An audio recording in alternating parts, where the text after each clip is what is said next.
Okay, ready? Do it. I Can Relate, a podcast for teens, about teens, and by teens, is presented by Lee Summit Cares. Lee Summit Cares mobilizes community partners to develop a culture of physical and mental wellness for Lee Summit youth and families that inspires positive, healthy choices. Lee Summit Cares is currently seeking youth in grades 8 through 12 who are passionate about advocating for a healthy lifestyle among their peers. For more information or to apply, visit lscares.org. All right, guys, it's Chidera. Welcome back to I Can Relate. I'm here with Rylee, Devynn, and Hudson. Today we're talking about a very important subject about diversity and inclusion. And so Devynn, I want to start off with you. I want to ask you, did you participate in the Blackout Tuesday, and what's its importance to you? Well, I did not participate in that, and you're talking about over social media, correct? Yes. I definitely did not do that, and here's why. That didn't do anything in my opinion. You posting a black screen on your social media really doesn't mean anything. I think your actions speak a lot louder than your words and whatever you post on social media, because I'm going to be honest with you, I saw a lot of people who posted a black screen and made a really quote unquote heartfelt comment about issues that black lives go through, and a lot of them, their actions really don't equate to whatever they posted on social media. I think it was a lot more effective when people were posting petitions and actual facts about what's going on and what was going on during the summer. And I'm not trying to knock anyone who participated in that and did that, because I get it. You know, you see a lot of your peers doing that, and you're probably going to think, okay, well, I don't want to seem, like I'm not for this movement. But it's also, you have to understand that there's certain things that are actually going to be impactful and have a change, and then there's going to be other things that are not. And I just remember my sister saying, well, Devynn, you should post something, you don't want to look bad. But I'm like, if you know me, especially me being a biracial woman, you know that I'm very open with the issues that go on in the community, not only with Black issues, but so many other issues. And I personally just did not believe that did much, and I didn't think it was going to do much. And obviously that happened 2-3 months ago. Looking at it now, it changed nothing.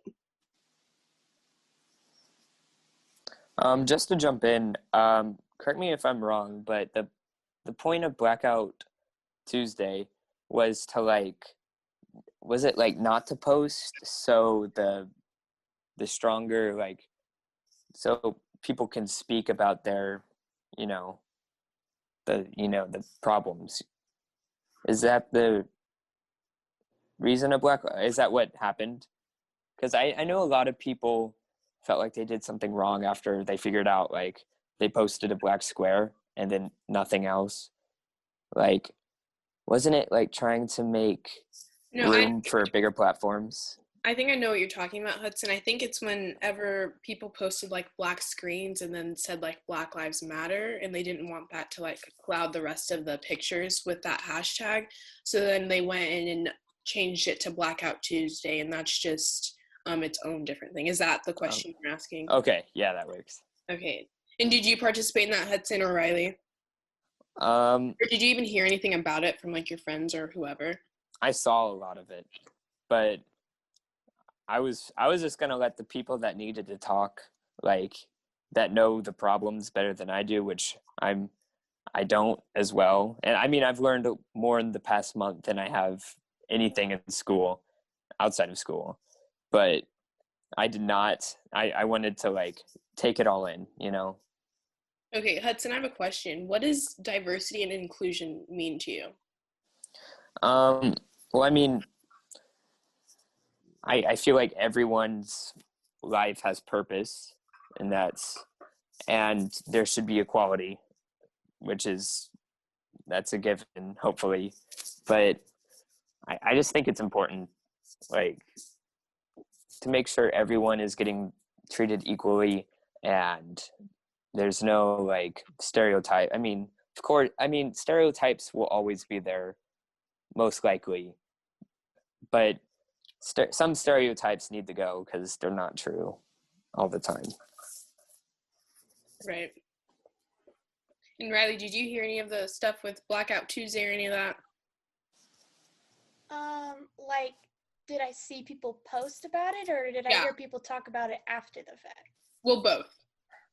I did get a lot of people who went through and, like, posted and stuff, and yeah, I saw some people who would, like, leave a message, or they just put Blackout Tuesday, and then felt like really after the fact it didn't do much purpose other than, like, make it feel like, I don't even know how to explain it very well, just kind of like, not even, I don't know, kind of piggyback on Devin, it really didn't do any purpose except just make everybody on social media be like, do you agree with this? If not, post a black square, which is dumb because actions do speak a lot louder than the words. But right. And like, did you ever like feel some sort of pressure to like post or do any of that because you saw so many other people posting that?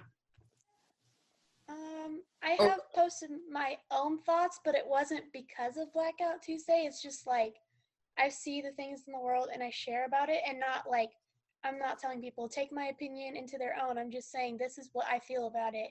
Please, I've told people, correct me where I'm wrong. I've been trying to educate myself because I can have really no idea what it's like. I can just learn. So, I mean, I've been trying to educate on the side, but not really share about it as much. Right. Well, I did not even know Blackout Tuesday was a thing until the Wednesday after. I like wasn't even on my phone or on social media. And then I got on and I was like, Blackout Tuesday, like what is this? And I went and clicked on it and I realized, okay. And kind of going back to Devin, obviously, I think that a picture can't really do it can't really have as much action as like our words and what we stand for. But I do think that that action in itself provoked a lot of conversation within people on social media. And obviously people are not going to be able to, sometimes people will just post to post, obviously.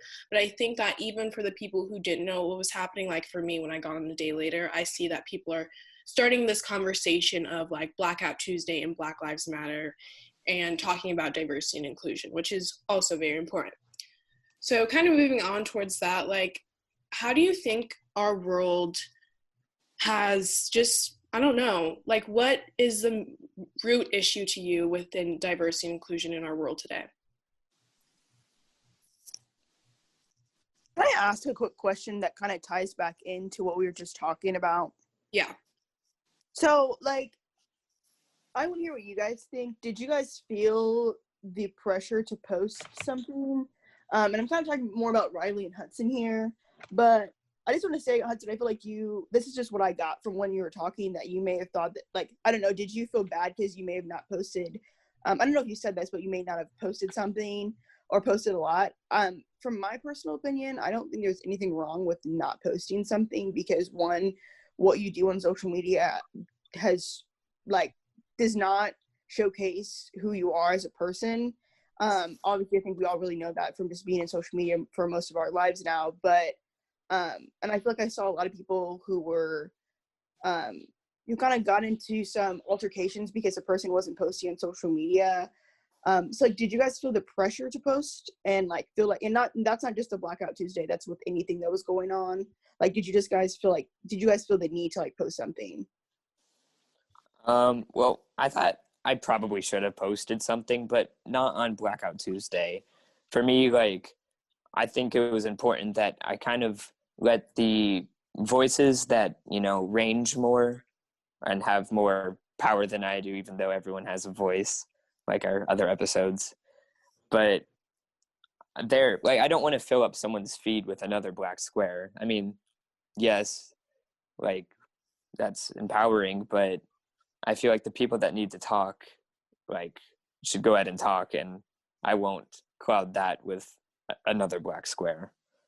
So when you say, like, what do you mean by like the people who need to talk, like people of color that are getting affected? Like, absolutely anyone that feels like they need to talk. I mean, if they are educated enough and like they know what they're talking about, then they probably should express themselves.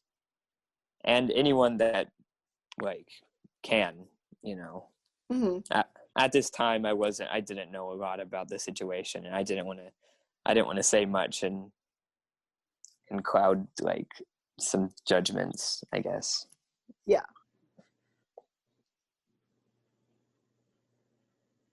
So what about you, Rylee? I think for me personally, I wasn't educated enough to even really know what it was. So I kind of got an idea of what it was after the fact, but I didn't feel like I personally was educated enough to comment on the situation at the moment. I feel like now I'm a little bit more educated personally, but I'm not going out and like saying this is the facts, because I honestly don't know. I just take research and put it to myself so I can apply it to my life on how I treat people, but I'm not like saying this is the way I should do it, this is how I feel, because my opinion doesn't matter. I mean, it does matter, but it's not what matters the most, because I feel like part of the problem is white people speaking on behalf of Black people, and that's just, let them speak for themselves, honestly. That's how I feel about it. Right. Hudson, so you said something about like your voice not having as much power or something like within this topic. Why do you think that? Why do you think that your just opinion, like you say anything, do you think that won't have an influence on anyone, like your friends, or you just feel like ill-informed about everything that's going on? I would say I'm informed, because like I myself am a white male. Like I don't experience the problems and stuff that the colored people might face, but I just feel like it's not my place to talk out as much. Interesting. Even though like I do talk about how I'm like with my friends, and we do get in the conversation, I will support, like I support every race and all of that. So I'm willing to talk out, like I'll talk about it, but I'm not, it's just, I don't feel educated enough to, like, you know. Just like you don't feel educated enough to be an advocate. Is that what you're saying? Yeah. You advocate for it, but you don't feel like you Yeah, absolutely. have impact. And that kind of goes into being like informed about diversity and inclusion. For some reason, I feel like a lot of people get turned off by the word diversity. And I realized this whenever Devynn and I, we had to go to school to talk about, this was a teacher day to like talk about different things that are going on. We were at one station and we were talking about Ricky Kidd, and he was a man who was falsely imprisoned for 20-something years. And I looked at the spreadsheet and it showed like which stations teachers were going to go to. And for some reason, our station was labeled under diversity and inclusion. And I was like, that's kind of strange, because this isn't like directly about diversity and inclusion. And I would see some teachers just like walk right past us or not even look in our direction. And not saying that that has a big effect on that is an effect of it being diversity and inclusion, but I'm saying that is probably a factor. And I feel like to you guys, why do you think that the term diversity has so much like backlash, or just there's so much depth to that word? I mean, personally, I really think it's such a deep word and people may get turned off from it. It's because I feel like people don't really understand what diversity genuinely means. And I honestly think a lot of people just don't really care. And I think that definitely starts with like people themselves. And I think you kind of have to look at people and who they're friends with. So I'm sure a teacher or a person or whoever who is surrounded by one race of people, one culture of people, doesn't branch out, is always around the same people all the time, really isn't educated on other people's lives and other people's cultures, I'm sure they're going to think, well, I don't really need to be in a diverse group, because they may already think that they know what diversity is and they don't. So I think a lot of times they just think it may just be, I think a lot of times people probably already have this idea in their mind that, well, I'm already diverse. I have one Black friend or one Middle Eastern friend, so I'm obviously diverse. I know what I'm talking about, and it's like, well, diversity to me personally isn't just 4 white people and 1 token Black person. That's not diversity to me. And I think a lot of people think that's what it is. I can agree to that for sure. And I feel like when people hear the word diversity, they hear the word different too. And like, what does that mean to you guys? To hear the word different when you hear, or to associate the word different with diversity? Like, is that a good thing? Is that a bad thing? Like, is it a good thing? Oh, sorry. No, you go ahead. Okay. So is it like, are you saying when people say diversity is different, should we accept that, or are you saying like, why are they putting that on there? Honestly, both. I mean, I think for me personally, I just find diversity and like different ethnicities just really fascinating to me. I like going to different like festivals, trying all the food and stuff like that. So I wouldn't even pin it's different. It's just something that I'm not used to, which I guess is different now that I say that. But I don't know. This is so hard because there's just so much backlash for being different, not even just with diversity, with anything. If you stand out in a crowd, you usually get beat down for it, and I don't feel like this is something you should get beat down for. It's just a part of life. I mean, I think that diversity and even the concept of being different is extremely important. I feel like as I got older, I started hanging out with people from so many different groups and cultures, and I mean, looking at myself now, and Chidera, you can even vouch for this, we've been best friends since 1st grade, and just looking at our friends and who we hang out with, you know, really, I can say this confidently, none of us look alike. None of us have the same background and culture. All of us are really different. And to me personally, I don't understand how someone can think that they don't need, you know, a more diverse friend group, or wouldn't want to be around a bunch of different people. So I think diversity is important, because I feel like when you don't have diversity and you're not surrounded by different cultures and different people from different walks of life, you're not going to be educated on just different people in general. And I think that really goes to show, you know, me looking at social media and seeing people's comments and seeing how people talk or even think about racism in general. A lot of people don't understand it, because probably a lot of those people who are commenting under those posts saying that racism isn't a problem anymore probably don't even have Black friends. Probably don't even take the time out of their day to educate themselves or even surround themselves with people that genuinely struggle with racism or deal with racism on a consistent basis. And so I feel like when you don't have diversity and your palette isn't expanded, then you have no idea what's really going on. You know what I've realized is that a lot of people don't understand the importance of diversity or the importance of branching out and learning to do different things. Like, I saw this tweet of this lady holding a Confederate flag, and there was children on her little truck all wrapped around Confederate flags, and she was yelling at these people saying, "I'll teach my kids and grandkids to hate you all."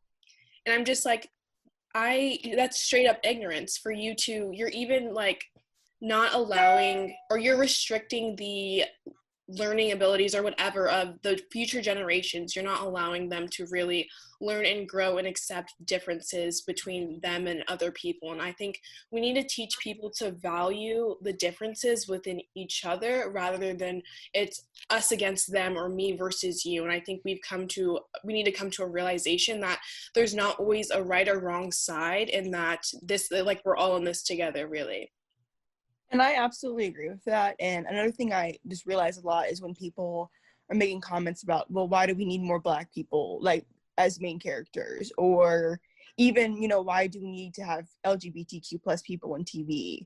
And it's like, it just really boggles my mind how people say stuff like that.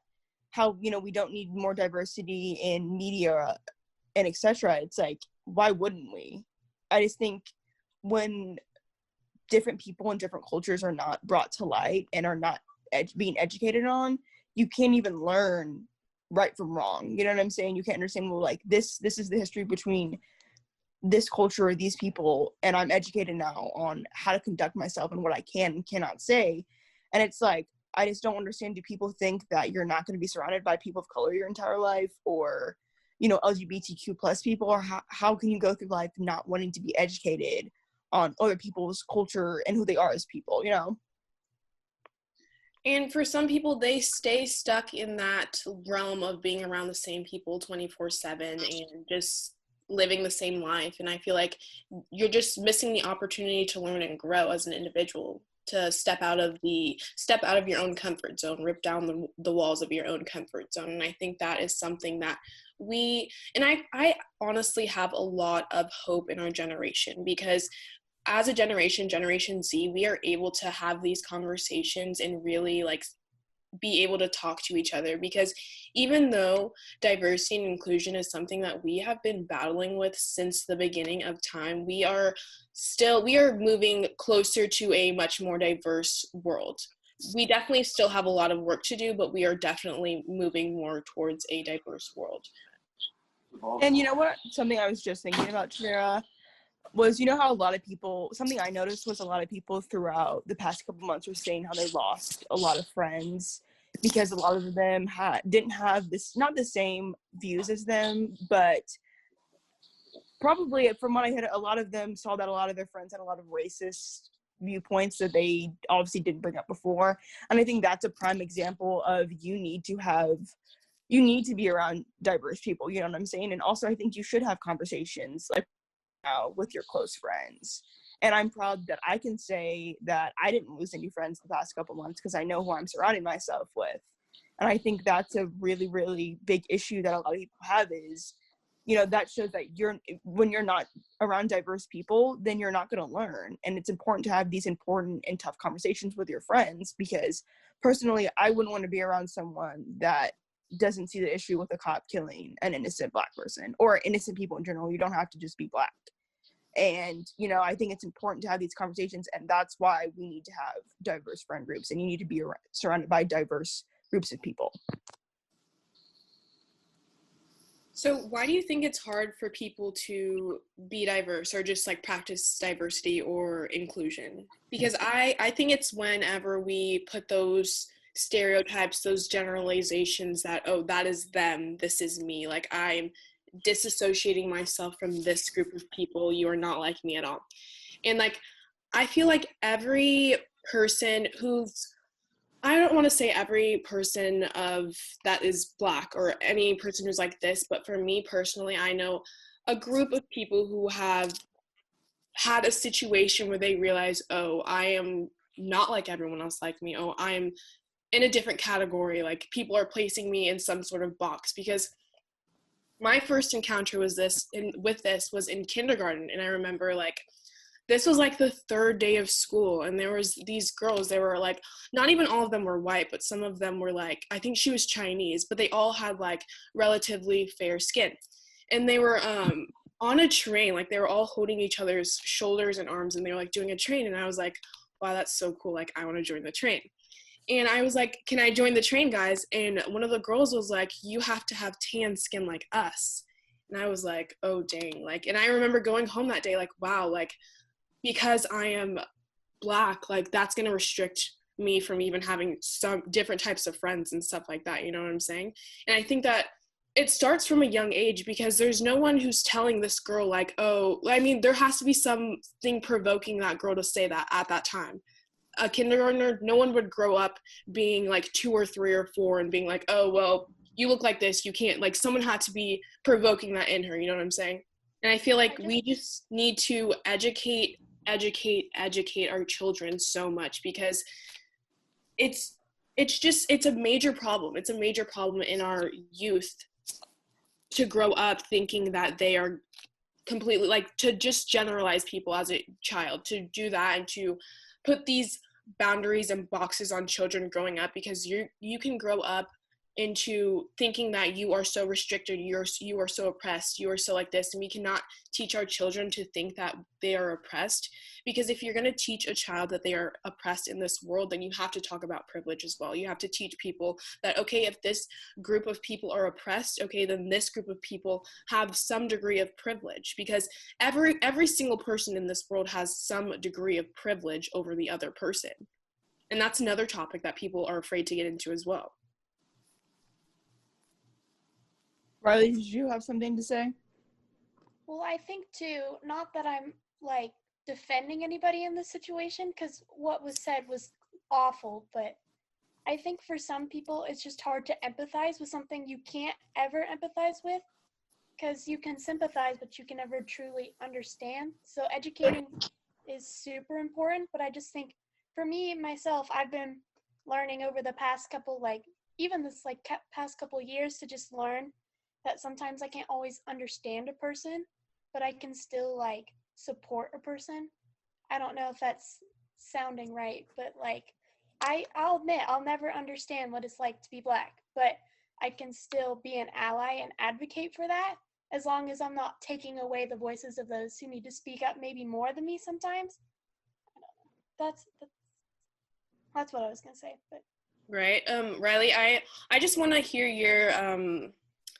your opinion on privilege.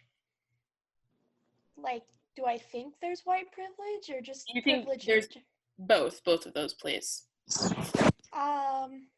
I think for me, I hadn't thought about it a whole lot until I started hearing the stories of people being like, this happened to me or that happened to me.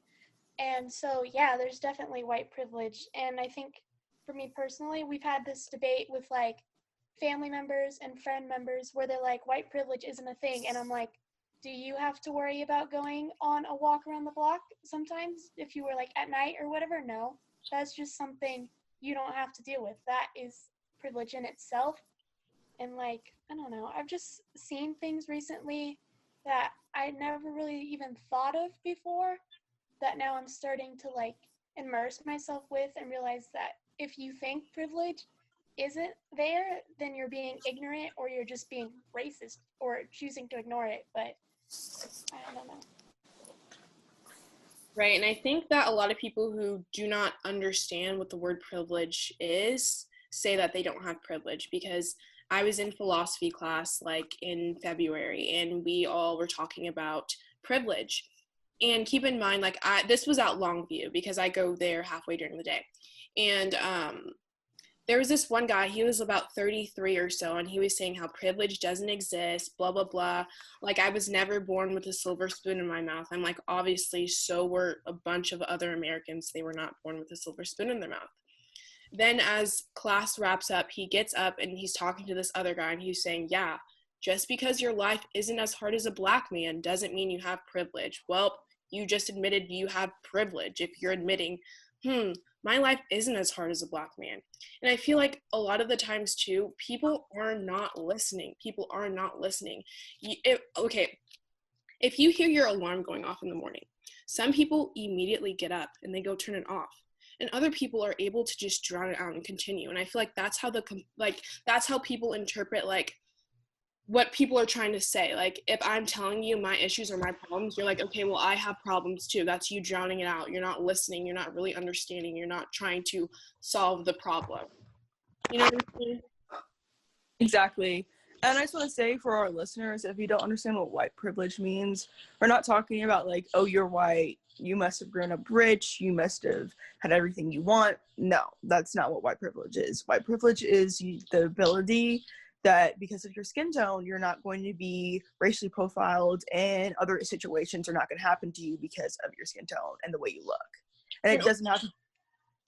Continue. Sorry, go on. Continue. And that doesn't, that's not just for, Black people as well. It's for pretty much any person of color. Sadly, if you're a dark-skinned person, or a darker person or a person of color, and you look a certain way, sadly, you're most likely going to get profiled in some instance or another. And I think it kind of goes back to fear mainly, because there is some sort of fear that's invoked in people of color to where like they associate, we associate like getting pulled over by the police and thinking, oh, I'm fearing for my life. Well, I'm going to go out here and say that I don't feel that way though. That can be a lot of people though. A lot of people of color might feel that, oh, if I am getting pulled over by the cop, I'm fearing for my life because that's something that I'm seeing on TV. People are getting shot and killed supposedly because they are Black. And luckily, I do not feel that type of way. I feel like I was never born feeling oppressed ever in my entire life. I was never born and taught to feel oppressed because my whole family is from Nigeria. Me and my siblings are the first group in my entire family to be born in the United States. So I grew up thinking that I was very privileged because both of my parents were very poor growing up. And I think that has had a major impact on the way that I live my life, because I don't have grandparents who tell me, or great grandparents who tell me about like being in slavery or anything like that, but it's also allowed me to understand the because I feel like also too it's kind of different for me being African American as well as being Nigerian too, because those are two even different things with themselves, but also because I am colored, I still face the same sort of prejudice that any other person of color faces. You know what I'm saying? Yeah, absolutely. So I just want to get at, like, what do you guys think the real issue is in our world today with diversity and inclusion? The fact that people aren't able to understand each other, or the fact that there is just so much bias, prejudice, and judgment? Or is it both? I personally think those are honestly the same thing. If you're gonna be prejudiced towards someone and you're gonna be biased towards someone, obviously you're not going to sit back and listen to the other person talk about their issues and what's going on with them. And share the man that you talked to or that made that comment in your philosophy class, like, he's already made his decision before he could even hear anyone else's opinion. And I think that's where the problem is a lot of people make these decisions in their mind and think about, okay, this is what I believe and this is how it's going to be, and I'm not going to listen to what anyone else has to say. And I think that's just the main issue. It's a lot of people just being in themselves and being too worried about what they believe and not taking the time out of their day and saying, okay, well, like, this person is actually could be right, and I'm going to listen to them and listen to what they have to say. I just think that's the biggest issue, is people need to kind of get out of their own way and stop being so full of themselves in a lot of situations, and really sit back and analyze what this other person is talking about or what this group of people is talking about, and actually go into these situations open-minded. Because I feel like with older generations, that's a huge problem, is they're not open-minded and they're not ready to listen to what younger people or even other people their age have to say. Right. So how do you teach a person that doesn't want to learn something to learn? How do you allow someone to, I don't know, you know what I'm saying? How do you teach someone to learn something that they don't want to learn? Yeah, absolutely, you're right. And to me personally, that's who I am as a person. I'm not going to sit back and beat a dead horse. And I'm not saying I believe any person can change and be a better person, but I just know who I am. And I know that if I sat down with you and talked to you about a certain situation or a certain problem, and you're not really listening to me, I'm not going to continue to kind of push that on you. And I think, honestly, I think it's kind of black and white in some situations. I feel like either people who are biased or prejudiced are just going to continue being that way, and it is what it is, and hopefully someday that they can grow out of that, or there's going to be a situation or a person in their life to where they're going to see something, or someone's going to come and talk to them about a situation that's going on, and they're actually going to open their mind. But I know for me as a person, I'm not going to sit back here and try to educate you if you don't want to be educated. Right. So how do we make it better? How do we, as a generation, advocate for change and try to be as effective as possible with diversity and inclusion? I personally think that as much as we want to change the people who don't want to be changed, the biggest people we need to reach are the people who are saying, well, it's not my problem, so I'm not going to deal with it. I think those are people that it's much easier to reach to, because then they can see the impact of what's happening a little bit more than someone like in your philosophy class who's like, this is my opinion, you can't change it, you're wrong. Because it's easy to just be closed-minded about that. But for people who are like, it's not my problem, they're acknowledging that there is a problem. It's just showing them how they can help.